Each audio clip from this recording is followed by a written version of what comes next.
Muy buenos días a todas y a todos los que nos observan el día de hoy. Estamos en el marco de la plática número 9, del el módulo número 9 de las pláticas virtuales de la reforma laboral, a nombre del maestro Esteban Martínez, titular de la unidad de enlace para la reforma al nuevo sistema de justicia laboral. Quisiera darle la bienvenida a todas y todos los que nos están observando. Veo que tenemos de todo el país participantes, desde Tijuana. Tenemos gente de Acapulco que nos saluda, muy buenos días. También desde Querétaro, buenos días a Querétaro. Hasta Tapachula, Chiapas, muy buenos días. También por ahí saludos a Colima, saludos a Ensenada, saludos a la hermosa ciudad de Zacatecas. Muy buenos días también a la ciudad de Guadalajara, Jalisco. Buenos días a todas y a todos. El día de hoy, como les comentaba, en el marco de la plática número 9 del módulo de las pláticas virtuales de la reforma laboral, vamos a abordar un tema muy interesante. Vamos a hablar del modelo de protocolo para prevenir, atender y erradicar la violencia laboral en los centros de trabajo. Un tema que es importante, por supuesto, por el contexto en el cual nos encontramos, un contexto de violencia generalizada contra de la mujer, pero también porque se asocia directamente con una de las obligaciones que se generan en el marco de esta reforma laboral que entró en vigor el 1 de mayo del año pasado. Para ello me gustaría darle cordialmente la bienvenida a la maestra Marta Isabel López Escobar. Ella es directora de área en la Secretaría de Trabajo y es la persona que coordinó el equipo de funcionarias y funcionarios que redactó el modelo de protocolo para prevenir, atender y erradicar la violencia laboral en los centros de trabajo. Muy buenos días, maestra Marta, ¿cómo estás? Hola, buenos días, Omar. Buenos días a todo el auditorio. Muchas gracias por acompañarnos. Y bueno, quisiera decir que me da mucho gusto que haya gente conectada, que nos esté viendo, considerando que es un tema muy importante, como ya lo mencionó Omar. Y bueno, pues gracias. Muy bien, pues vamos sin más a comenzar a platicar un poquito de este modelo de protocolo para prevenir, atender y erradicar la violencia laboral en los centros de trabajo. En primer lugar, Marta, me gustaría que nos platicaras un poquito cuál es la motivación y por qué se realizó este protocolo. Sí, gracias, Omar. Bueno, como ya lo mencionaste, la situación de violencia en general en el país es muy clara, es evidente. Y específicamente en el caso laboral se pueden ver varias cosas que pasan, como brechas salariales, acoso sexual y hostigamiento sexual en los centros de trabajo, acoso laboral en términos generales. Y bueno, en el marco de la reforma laboral se estableció como nueva obligación para los patrones que ellos tienen que elaborar un protocolo para atender casos de hostigamiento sexual y acoso laboral en los centros de trabajo. Por lo tanto, la Secretaría del Trabajo, como una forma de apoyar y coadyuvar al cumplimiento de los patrones, se dio a la tarea de realizar un protocolo, un modelo de protocolo, para que los centros de trabajo pudieran implementarlo, tomarlo así como viene, o pudieran tomarlo como referencia para hacer su propio protocolo. La idea es poder resolver estos problemas directamente, entendiendo también que hay otras vías en las que se puede dar solución a casos de acoso sexual, hostigamiento sexual y acoso laboral, como puede ser a través de con apoyo y asesoría de Profedet, a través de las juntas de conciliación o bien en juzgados laborales.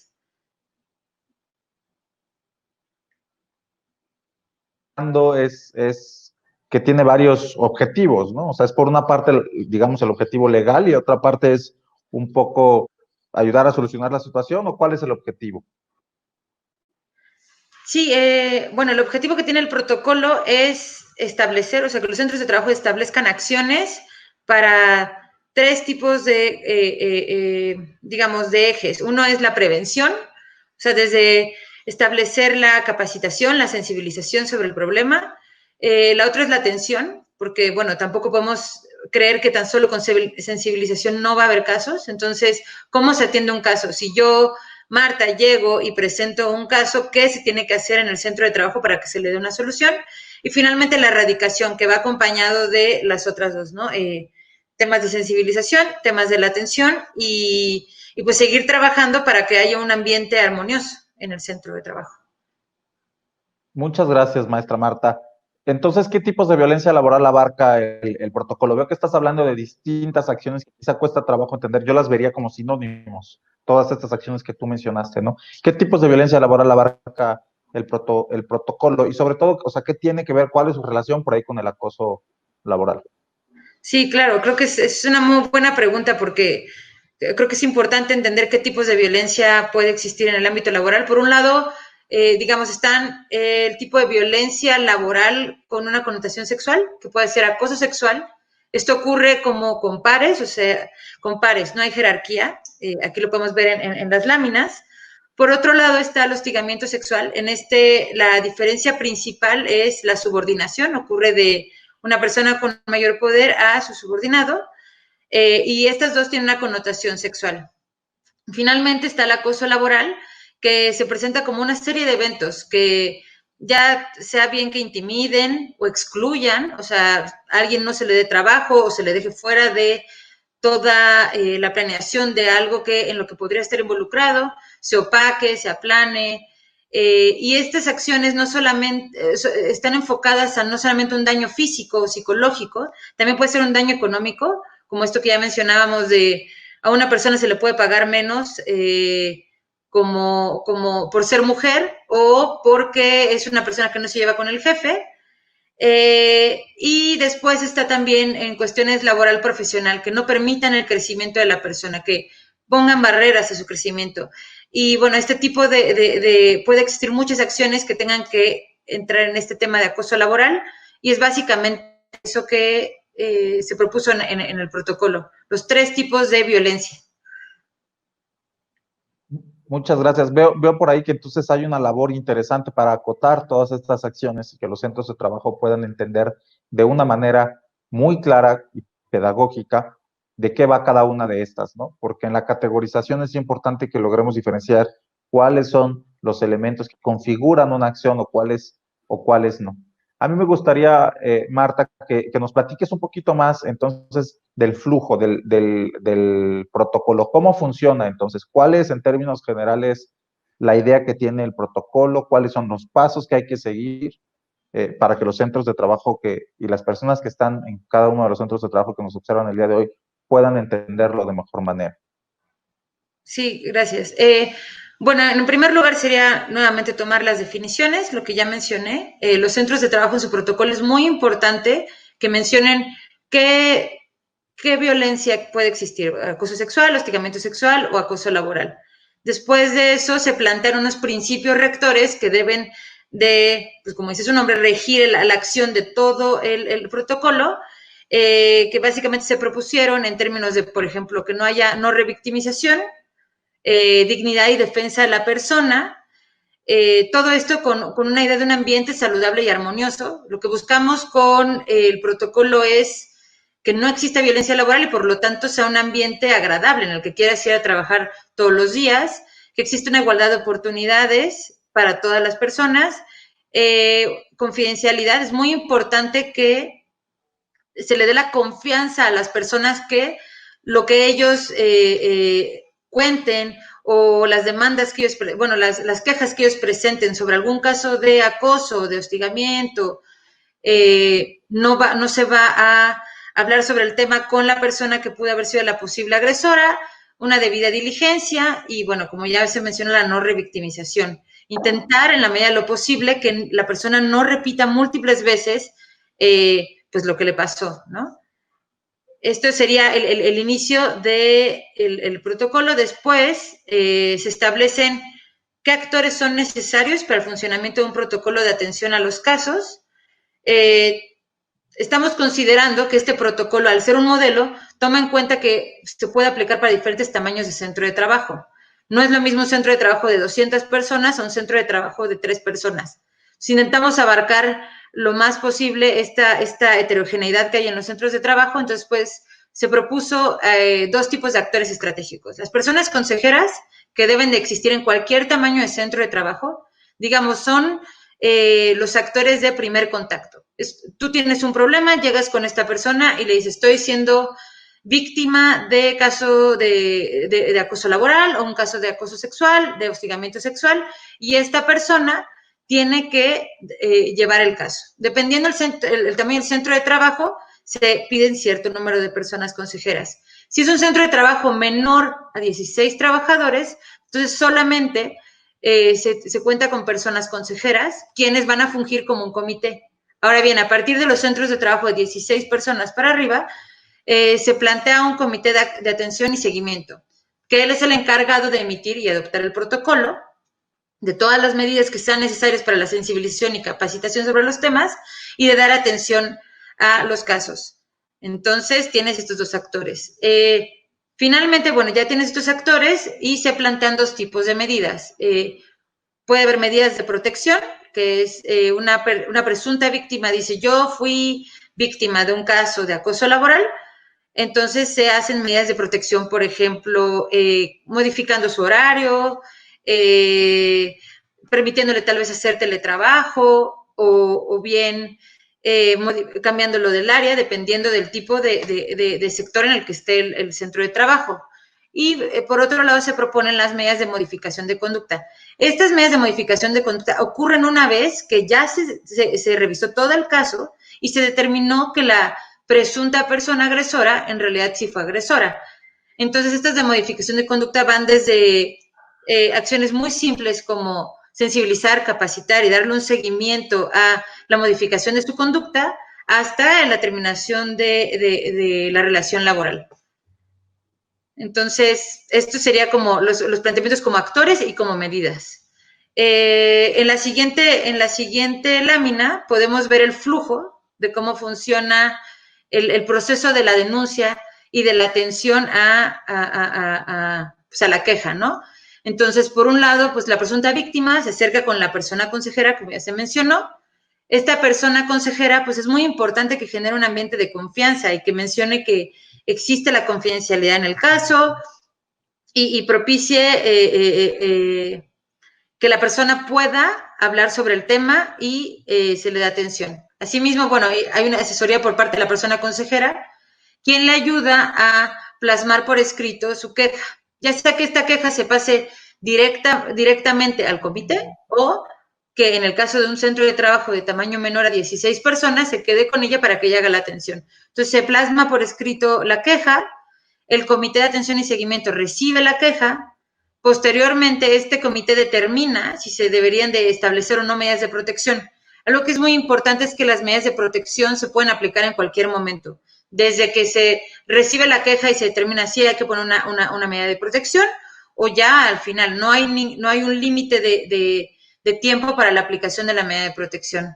Después el comité se llega de más información. Esto quiere decir, indaga más sobre el caso, puede hacer entrevista a la presunta persona agresora, puede hacer entrevista a posibles testigos, se toma una decisión y se informa a las partes.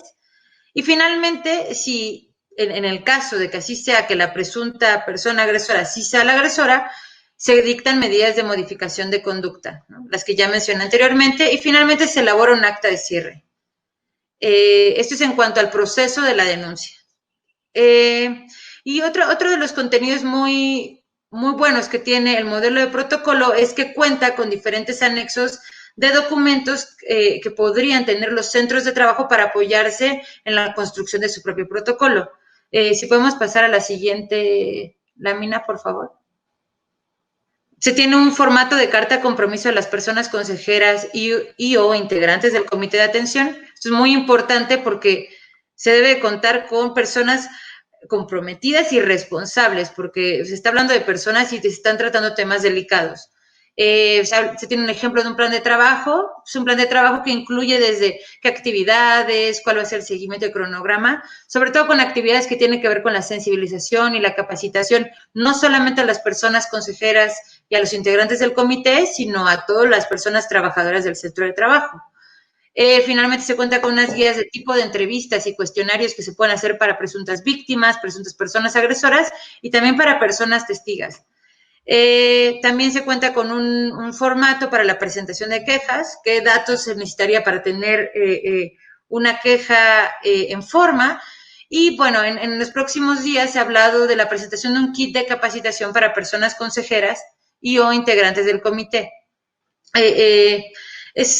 Quisiera mencionar que existe la posibilidad de tomar capacitación sobre estos temas desde plataformas del Instituto de las Mujeres o del CONAPRED. Ellos ya cuentan con cursos que pueden abonar a estos temas de violencia laboral, de igualdad de oportunidades, de no discriminación, que todos estos temas están entrelazados con el caso de violencia laboral.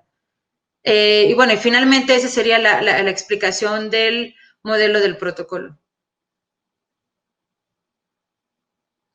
Muchas gracias, maestra Marta.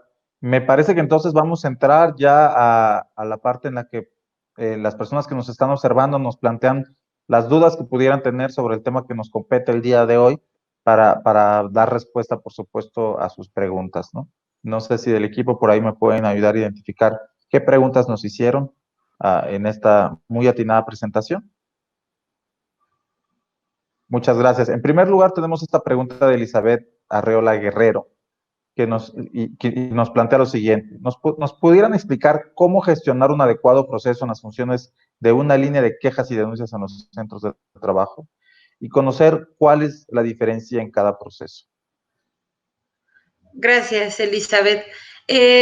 Bueno, de acuerdo a la parte de las líneas de quejas y denuncias, es muy importante tomar en cuenta los principios rectores, sobre todo la confidencialidad y es muy importante que las personas encargadas de las líneas de quejas y denuncias tengan un perfil adecuado para esto.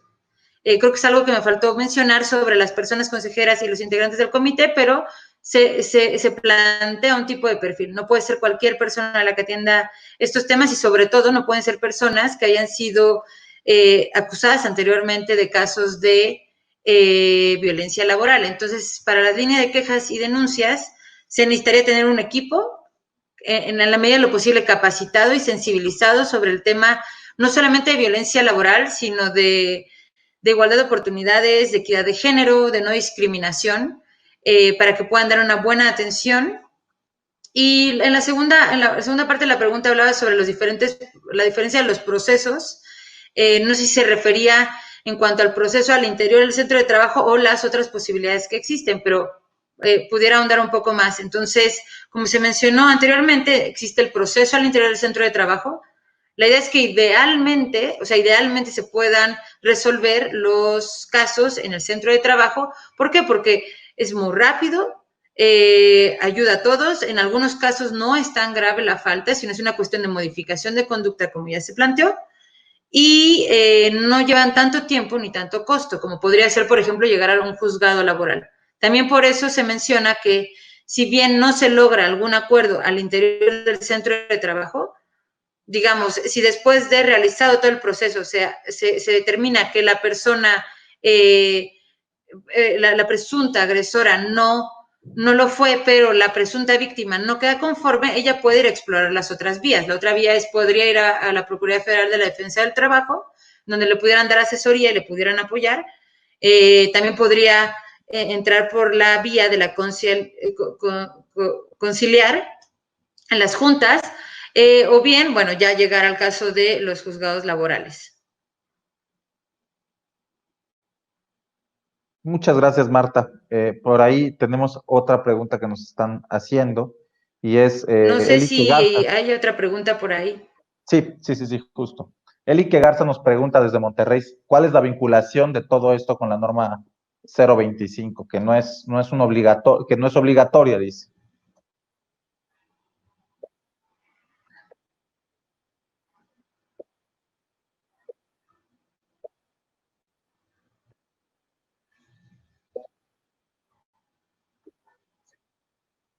Me parece que estamos teniendo ahí un poquito de fallas con el sistema. En unos momentos lo resolvemos. Estamos platicando sobre el modelo de protocolo para prevenir, atender y erradicar la violencia laboral en los centros de trabajo. Como les comentaba al inicio de esta charla, el protocolo se desarrolló para ayudar a los centros de trabajo a cumplir con las obligaciones que se derivan de la Ley Federal de Trabajo en el artículo 132, que se establecen las obligaciones de las personas empleadoras. La maestra Marta López, directora del área de previsión social, nos acompaña el día de hoy y nos está platicando un poquito de cuáles son los alcances de este modelo de protocolo. Me parece que por ahí ya tenemos a la maestra Marta de vuelta, hemos resuelto los problemas técnicos que tenemos Y entonces pasamos de nueva cuenta a la pregunta que nos hacían desde Monterrey, Elique Garza. ¿Cuál es la vinculación de este modelo de protocolo con la norma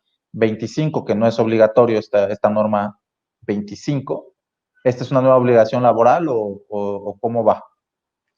Sí, gracias. Gracias, Elike. Bueno, sí, como tú ya mencionaste, la norma 025 no es obligatoria.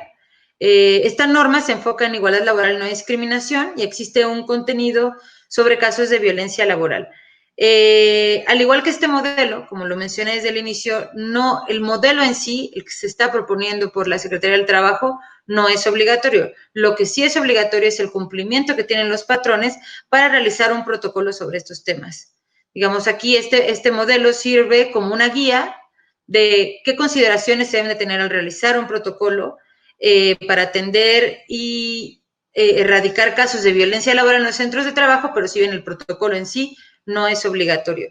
Al igual que el contenido en la norma mexicana 025, que es voluntario, es de carácter voluntario, pero están ligados. Gracias. Muchas gracias, maestra Marta López. Y al respecto, Roser Bertrán nos hace una pregunta que va, creo que muy de la mano con esta categorización de la cual hablábamos al inicio de nuestra charla, las distintas conductas que pueden existir en un centro de trabajo que se podrían definir como violencia laboral. Entonces nos pregunta Roser Bertrán si existe, perdón, el hostigamiento laboral como tal.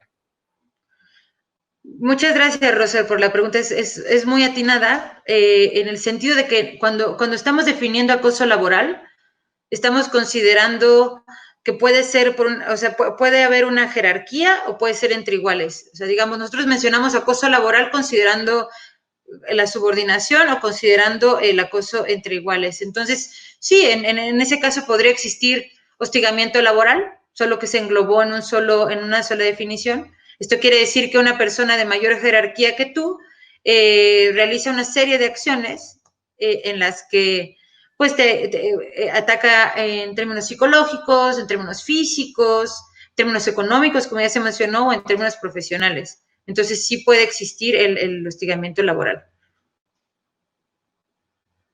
Muchas gracias, Marta. Me parece que por ahí tenemos otra pregunta en pantalla. Nos pregunta Arigan si existe alguna sanción por parte de la autoridad en caso de inspección de la Secretaría del Trabajo y Previsión Social. Esto es, si no se aplica el protocolo, ¿cuál es la sanción que tienen los centros de trabajo? Muchas gracias, Ari. Bueno, sí, la inspección tiene que observar el cumplimiento de los patrones para todas las obligaciones que tiene. En algún momento, la inspección tendrá que revisar que los centros de trabajo cuenten con un protocolo para atender estos casos de violencia laboral que incluye el acoso sexual, el hostigamiento sexual y el acoso laboral. Muchas gracias. Entonces quiere decir que sí es fiscalizable esta obligación. Ahondando un poquito, me parece que entraría dentro de las inspecciones de tipo condiciones generales de trabajo, que son en las cuales la autoridad laboral constata el cumplimiento de las obligaciones, digamos, en términos generales, todas las obligaciones que no son seguridad y salud, todas las obligaciones que no son capacitación y adiestramiento, es en ese tipo de inspecciones cuando la autoridad laboral fiscalizaría en dado caso el cumplimiento de esta obligación. Por ahí me parece que tenemos otra pregunta también en pantalla, si nos apoyan del equipo. Muchas gracias. Jovan nos pregunta si las medidas de protección a las que se refiere son las mismas, perdón, que vienen contempladas en la Ley de Acceso a las Mujeres a una Vida Libre de Violencia. Muchas gracias, Joan, por la pregunta. Bueno, como parte del marco jurídico que se tomó para la realización de este modelo, pues se tomó la Ley de Acceso a las Mujeres a una Vida Libre de Violencia. Por lo tanto, pueden encontrar como ciertas similitudes en lo planteado tanto en el modelo de protocolo como en la ley. Entonces, sí, se puede encontrar una relación entre las dos. Muchas gracias. Y sobre eso, yo quisiera preguntar también, sumarme al público que tiene dudas sobre el tema. ¿Cuál es, digamos, el marco normativo que aplica aquí? Tenemos por una parte las obligaciones que se desprenden de la Ley Federal del Trabajo, pero también tenemos otra serie de documentos, instrumentos, en algunos casos hasta de tipo internacional, que pueden tener alguna incidencia en el marco jurídico que se relaciona con la implementación de este modelo. ¿Nos podrías platicar un poquito al respecto, Marta? Sí, claro. Bueno, en términos internacionales tenemos todos los convenios con la Organización Internacional del Trabajo. Existe un convenio actualmente que todavía no se ha ratificado por ningún país en temas de violencia laboral, que bueno, se usó como base para la construcción de la conceptualización pues, de acoso laboral y violencia laboral y todos estos casos. También tenemos el CEDAW, el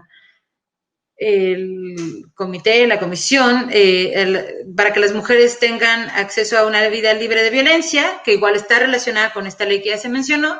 Pues tenemos la Ley Federal del Trabajo y tenemos también cuestiones de no discriminación. Se toman en cuenta también convenios sobre la no discriminación. Hay otro convenio de la OIT que ve la igualdad de remuneración, porque también es un tema que va relacionado con el acoso laboral. Entonces, digamos, es un marco muy amplio.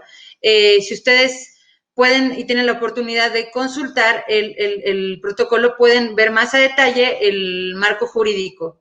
Creo que también es importante mencionar que en la definición del acoso laboral se retomó una sentencia de la primera sala de la Suprema Corte sobre un amparo en el cual había un caso en el que no se sabía si era acoso laboral o era otro tema, y se hicieron se hizo una definición con ciertas características de qué se considera acoso laboral, que también se usó como base para la construcción de la definición de acoso laboral en este modelo de protocolo. Asimismo, creo que si ya estábamos hablando de normas, en este caso la norma oficial mexicana 035, que ese sí es de carácter obligatorio, menciona en una parte del acoso, ¿no? Porque es parte de los factores del riesgo psicosocial, si estamos considerando los ambientes armoniosos y libres de violencia. Muchas gracias. Por ahí tenemos alguna otra pregunta que nos han hecho las personas que nos observan el día de hoy. Y Ale Rivero de la Garza nos pregunta si es recomendable que la línea de quejas y denuncias en el centro de trabajo sea anónima o que solo se garantice la confidencialidad, sobre todo para poder dar un seguimiento oportuno a cada uno de los casos que pudieran surgir, ¿no?, en los centros de trabajo. Hola, Ale, muchas gracias por tu pregunta. Creo que es muy buena, es muy oportuna, porque ahí estamos en un dilema de si fuera una línea tan solo anónima, pues ¿cómo podríamos darle seguimiento? ¿Cómo se podría hacer la investigación sobre los casos? Entonces, creo que ahí depende mucho del tamaño del centro de trabajo y los otros mecanismos que se pudieran implementar para poder llevar estos casos. Si solo tuviéramos casos anónimos, no podríamos hacer la revisión y entonces los presuntos agresores de inicio, pues, se considerarían agresores porque no habría un seguimiento al tema. Por eso, yo más bien me enfocaba en la parte de la confidencialidad. Es muy importante que exista todo un marco y que las personas encargadas de estos temas mantengan la confidencialidad. También por eso en los anexos del modelo de protocolo se hablaba de pues cartas compromisos, que es una persona que va a atender estos temas, o en este caso, por ejemplo, llevaría la línea de denuncias, pues es responsable de la información que le llegue y poder canalizarla ya sea al comité o canalizarla a la autoridad al interior del centro de trabajo. Muchas gracias, Marta, por tu respuesta. Muchas gracias por la pregunta también. Tenemos entonces una pregunta que nos hace José Alfredo Jiménez Reyes, que es, ¿cuál es el perfil que deben de tener o cuáles son las características que deben de tener los consejeros, las personas consejeras? Y yo ahondaría ahí un poquito preguntándote, Marta, o pidiéndote que nos reiteres un poquito quiénes son las personas consejeras, cuál es su labor. Sí, gracias, Omar, y gracias, José Alfredo. Bueno, sobre el perfil de los consejeros, el perfil de los consejeros es muy similar al perfil de las personas consejeras. Como ya sé, el perfil de los integrantes del comité es muy similar al de las personas consejeras, porque ya se mencionó que en algunos casos las personas consejeras fungen como el comité. Entonces, bueno, en primer lugar, es importante que estas personas cuenten con sensibilización y capacitación sobre los temas de violencia laboral y con temas de perspectiva de género, incluso yo podría decir que es muy importante que tengan una perspectiva de la interseccionalidad, lograr entender otros grupos en situación de vulnerabilidad en los que pudieran formar parte de las personas y que los hubieran hecho más propensos o tal vez víctimas de violencia por la situación de discriminación de su presunto agresor. Bueno, y estas personas, si no cuentan con una capacitación o sensibilización, la idea es que sea algo constante. O sea, si no lo tienen en ese momento, pero están interesados, se les dé una primera capacitación y constantemente se vaya dando seguimiento a la preparación de estas personas. Así también tienen que ser unas personas que tengan esta facilidad de atender a otras personas, porque son el primer punto de contacto para estos casos y como lo mencioné anteriormente, son casos muy sensibles, entonces tienen que lograr mantener la apertura y también mantener la confianza de la persona que llega a establecer su queja con ellos y tal vez se podría, bueno, y otra cosa que se plantea en el modelo de protocolo que es muy importante es intentar en la medida de lo posible pues que sean hombres y mujeres, que sean de diferentes niveles de responsabilidad dentro de la empresa, no solamente tener personas consejeras que sean de un nivel, a nivel operación, sino también quieres alguien que sea a nivel gerente o quieres alguien que sea incluso a nivel presidente o dueño del centro de trabajo, porque es muy importante tener estas perspectivas tanto para las personas consejeras como para la integración del Comité de Atención y Seguimiento. Muchas gracias. Ahí estamos viendo en pantalla un poquito lo que nos platicabas, la diferencia de los actores estratégicos. Marta, no sé si de nuevo cuenta nos pudieras dar una pequeña explicación sobre esto.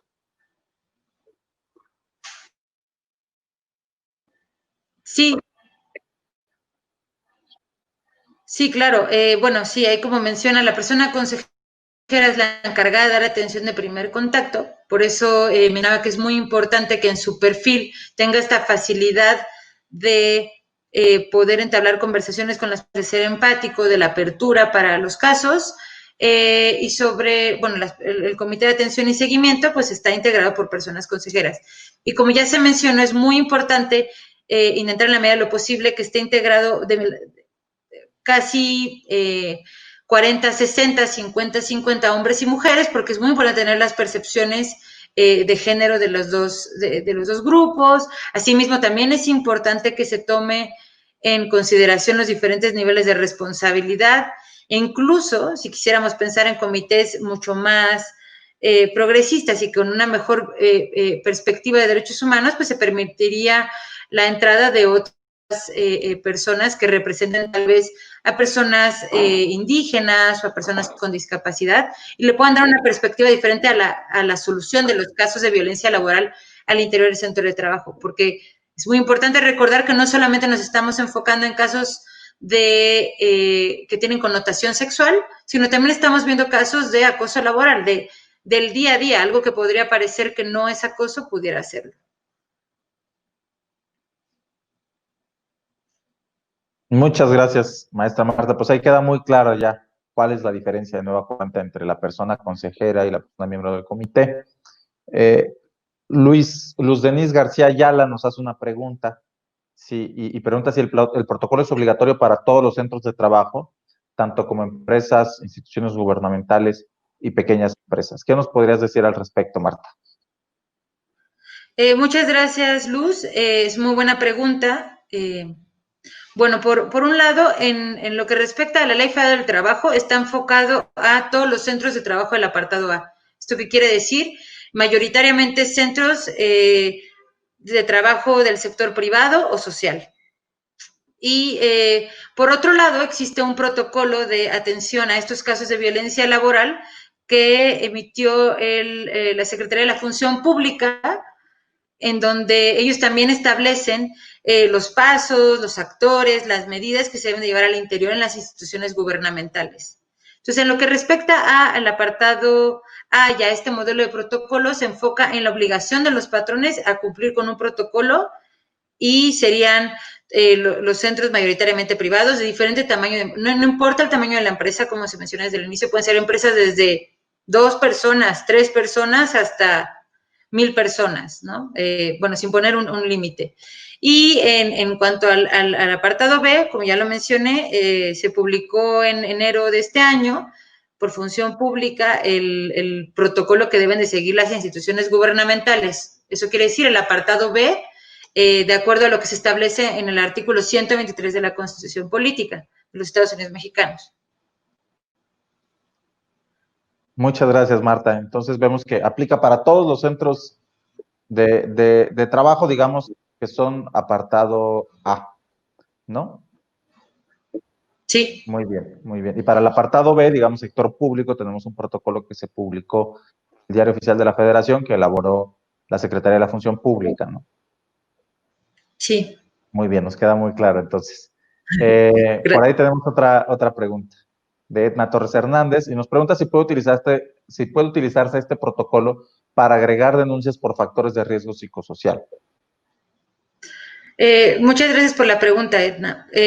Bueno, como ya lo mencioné anteriormente, en la NOM 035 se consideran casos de acoso. Entonces, por esa parte, toma en cuenta todos estos casos de violencia laboral, de acoso sexual y hostigamiento sexual.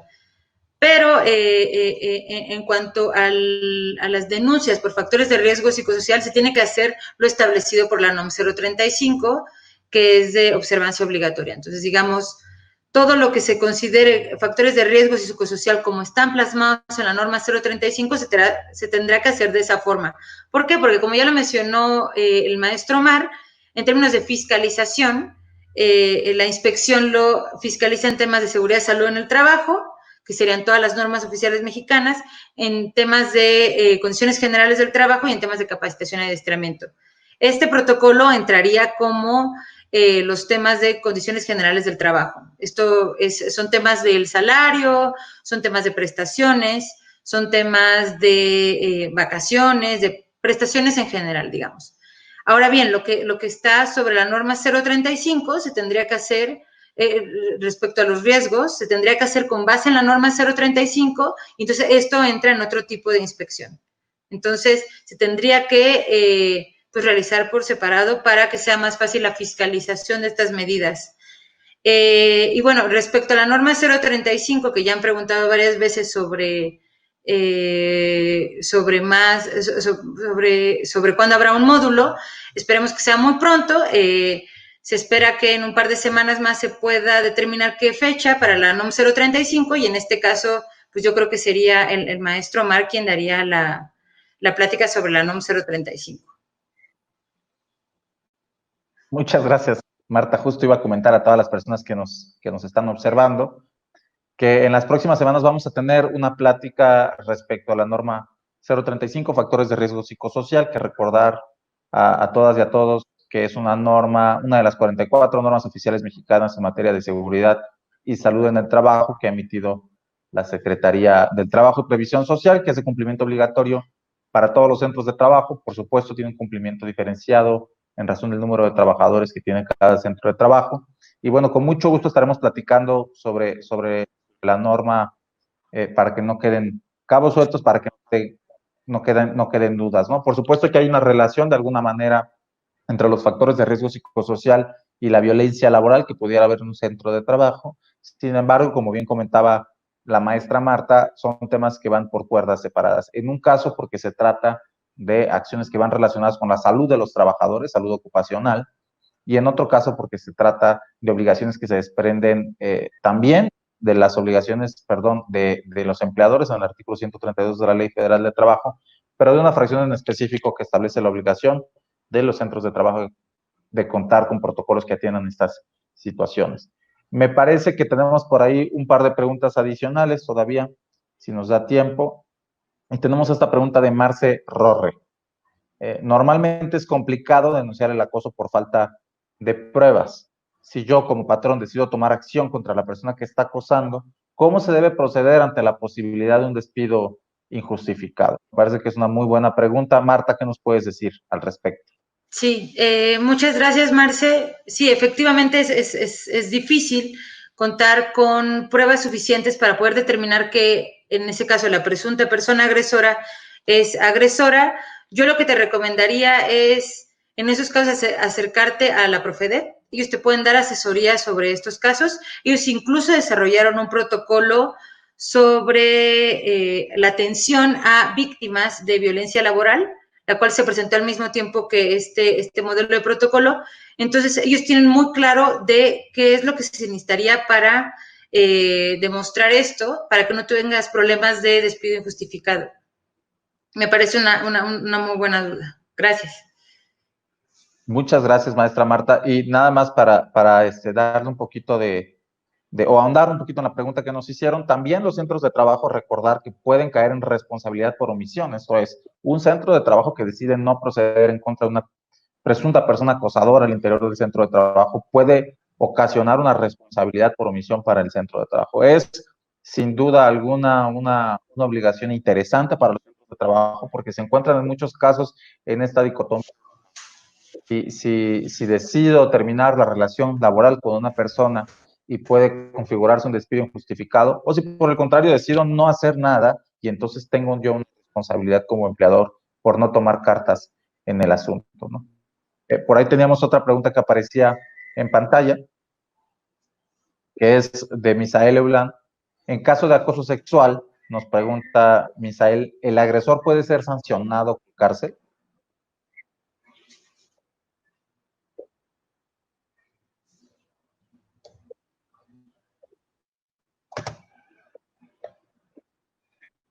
Me parece que estamos teniendo de nueva cuenta problemas técnicos. Recordarle a todas las personas que nos están observando el día de hoy que estamos platicando en el marco del módulo 9 de las pláticas virtuales de la reforma laboral.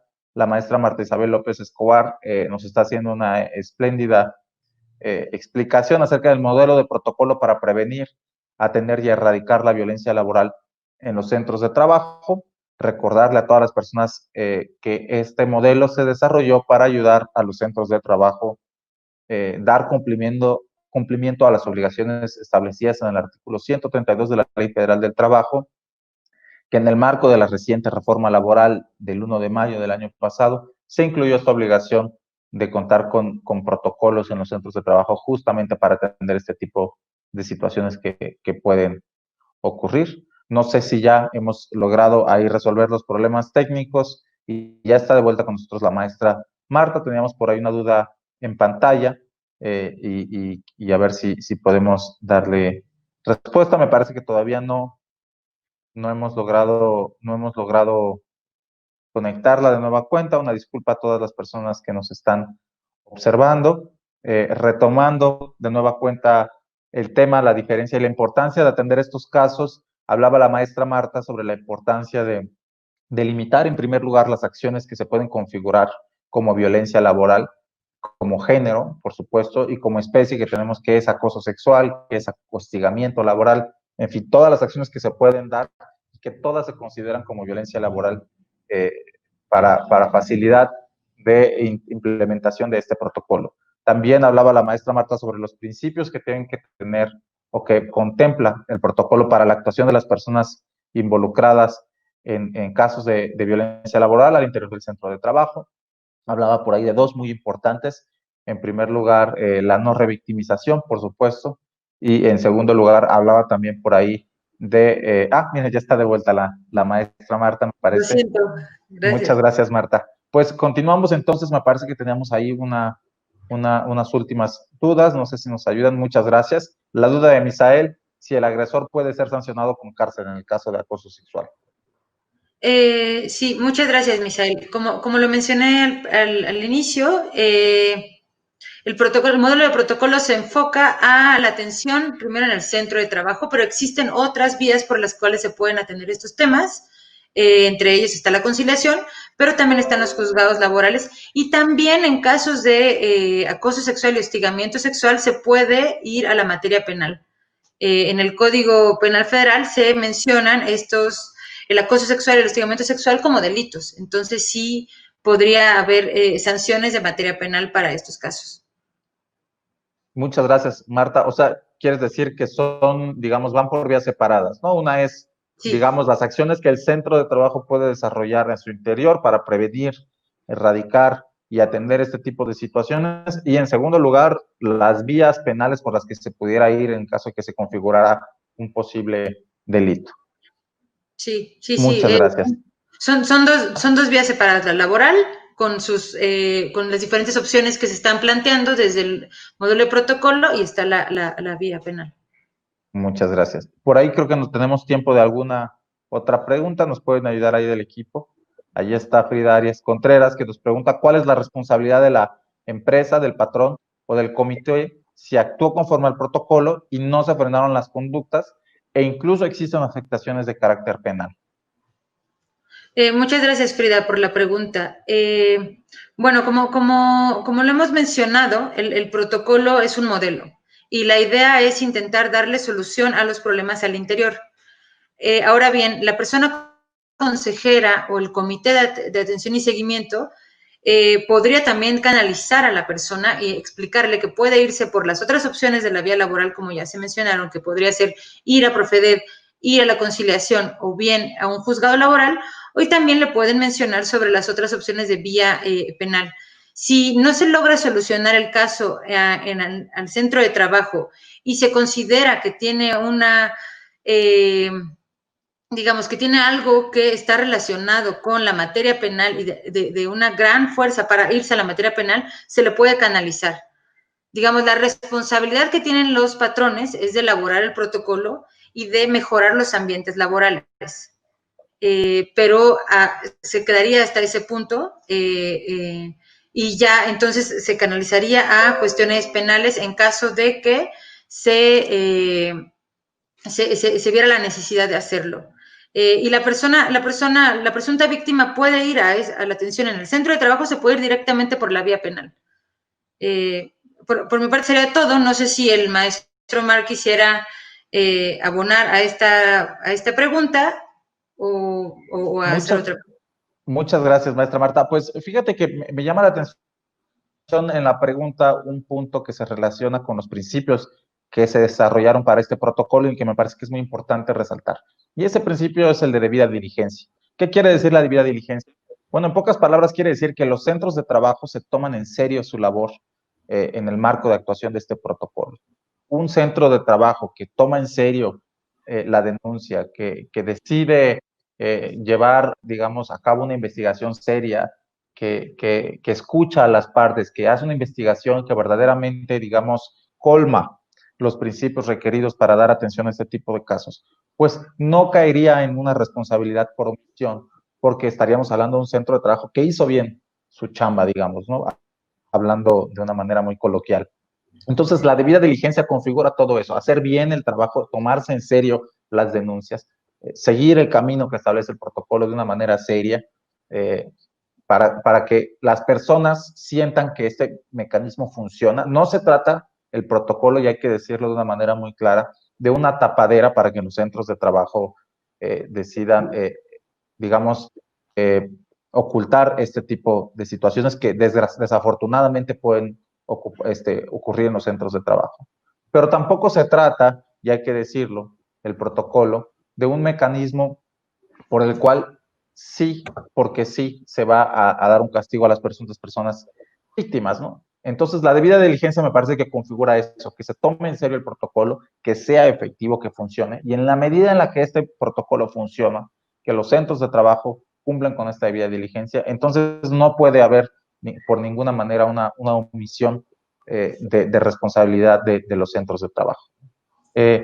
Me parece que tenemos tiempo de una última pregunta antes de concluir la charla del día de hoy. No sé si me pueden apoyar por ahí del equipo.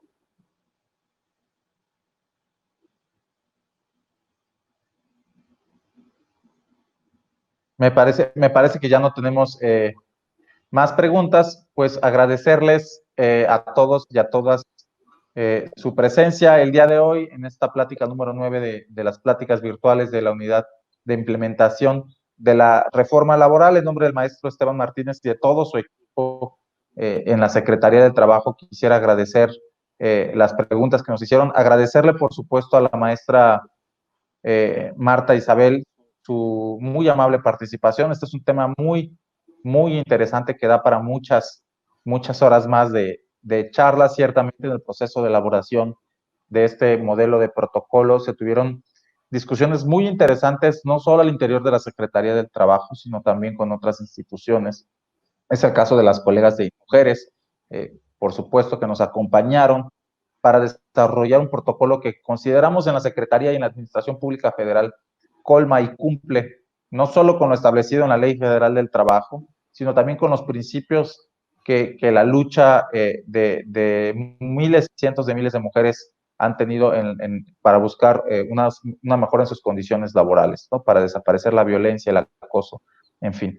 Y invitarlos a todas y a todos a que estén atentos. Próximamente vamos a sacar la plática sobre la norma 35 para hablar también de los factores de riesgo psicosocial. Como ya habíamos comentado unos minutos antes, es un tema que sigue generando muchas dudas y que está, por supuesto, muy vinculado también con la violencia laboral que pudiera haber al interior del centro de trabajo. Les pediría también que en caso de tener más dudas respecto de este tema o de las otras pláticas que hemos tenido, nos escriban un correo a la dirección orientación.laboral@stps.gov.mx y con mucho gusto va a ser canalizada esta duda al área correspondiente para, en la medida de lo posible, atender sus solicitudes.